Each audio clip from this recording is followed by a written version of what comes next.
आदेश। गुरुजी को आदेश, बड़े बाबा मच्छिंद्रनाथ जी को आदेश, नवनाथ 84 सिद्धों को आदेश, दत्त प्रभु को आदेश, आदिनाथ महादेव जी को आदेश।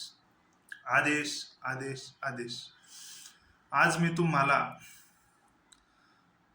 याबद्दल माहिती देणार आहे की बरेच साधकांचे प्रश्न होते की सूतक काळामध्ये देवाची पूजा करावी की न करावी.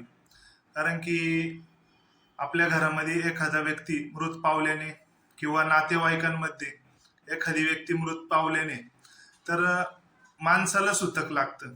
तर त्याच्यामुळे बरेच जणांचा असा प्रश्न असतो की आपण ह्या काळामध्ये देवाची पूजा केली पाहिजे का ना केली पाहिजे. तर माझ्या मते सूतक हे माणसांना लागत असतं. तर सूतकाचा आणि देवाचा कोणत्याही प्रकारचा संबंध नाही. जरी एखादा व्यक्ती आपल्या नातेवाईकांमधले मृत पावला तर सूतक पडल्याच्या नंतरून आपण रोजची आंघोळ करण्याचं टाळतो का किंवा जेवण करण्याचं टाळतो का. आपण आपले जे रोजचे जीवनातले नियम नित्यकर्म आहे तर ते आपण रोज करत असतो. सकाळचं आपण उठतो, आंघोळ करतो, जेवण करतो आणि सर्व काही कार्य करत असतो. तर मग हे कार्य करत असताना मग आपण सर्व हे देवावरच का लादायचं की देवपूजा नाही करायची. आपण रोज देवाला आंघोळ घालतो पण त्या सूतक काळामध्ये आंघोळ घालत नाही, त्यांना नैवेद्य दाखवत नाही, त्यांची पूजा करत नाही. तर हे पूर्णपणे चुकीचं आहे. सूतक हे माणसांना असतं. देवाचा आणि सूतकाचा कोणत्याही प्रकारचा संबंध नाही. सूतक काळामध्ये देवाची पूजा केली तरी चालते. जे कोणी व्यक्ती साधक असतील, नामस्मरण, ध्यान आणि रोजचे जे काही तुमचं जपजाप्य आहे तर हे तुम्ही केलंच पाहिजे.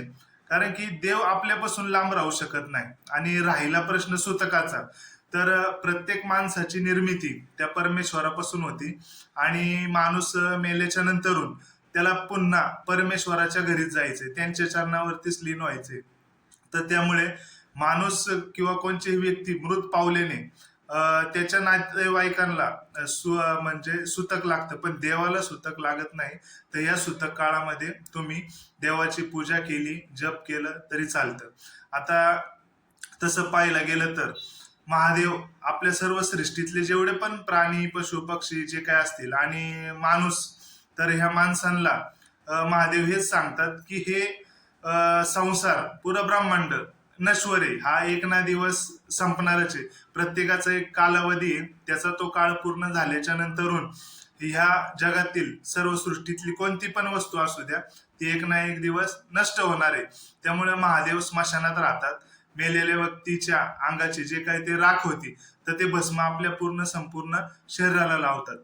आणि जो महादेव मृत व्यक्तीच्या मेलेली राख शरीराला लावतो, भस्म म्हणून लावतो, नवनाथ महाराज हे सुद्धा भस्म लावतात.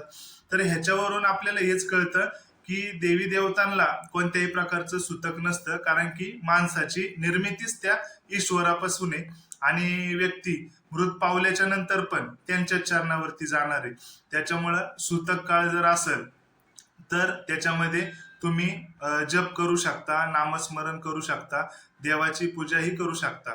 पण कसं आहे माहितीये का की समाज आपल्याला नावं ठेवतो. कारण की काही आपल्या जुन्या परंपरा आहेत तर त्या चालत आलेल्या आहे. तर पूर्वी कसं असायचं, एखादा व्यक्ती मृत पावला तर मृत पावल्याच्या नंतर त्या घरावरती दुःख कोसळलंय किंवा ते घर असं दुःखी वाटायला पाहिजे.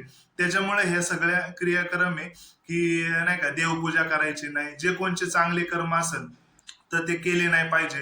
म्हणजे त्या घरामध्ये दुःखी वातावरण दिसलं पाहिजे. आणि कोणत्या नवीन गोष्टींची खरेदी करायची नाही, आनंदाच्या काही गोष्टी करायच्या नाही. तर ह्या झाल्या माणसांच्यासाठी. पण सूतक काळाचा आणि देवाचा किंवा देवपूजेचा कुठलाही संबंध नाही. माझ्या मताप्रमाणे तुम्ही देवाची सेवा भक्ती करू शकता किंवा रोज जर एखादा साधक आहे तो रोजची त्यांची 2 तास आराधना करतोय, नामस्मरण करतोय, जप करतोय, तर त्या देवाला सुद्धा तुमच्या बिगर 1 मिनिट सुद्धा किंवा 1 क्षण सुद्धा ते तुमच्यापासून लांब राहू शकत नाही. देव हा तुमच्या भक्तीचा, भावाचा भुकेलेला आहे. त्यामुळं त्यांची रोजच्या रोज सेवा करत जावा, नामस्मरण करत राहावा आणि पूजापाठ करत राहावा. धन्यवाद. अलख निरंजन. आदेश. आदेश आदेश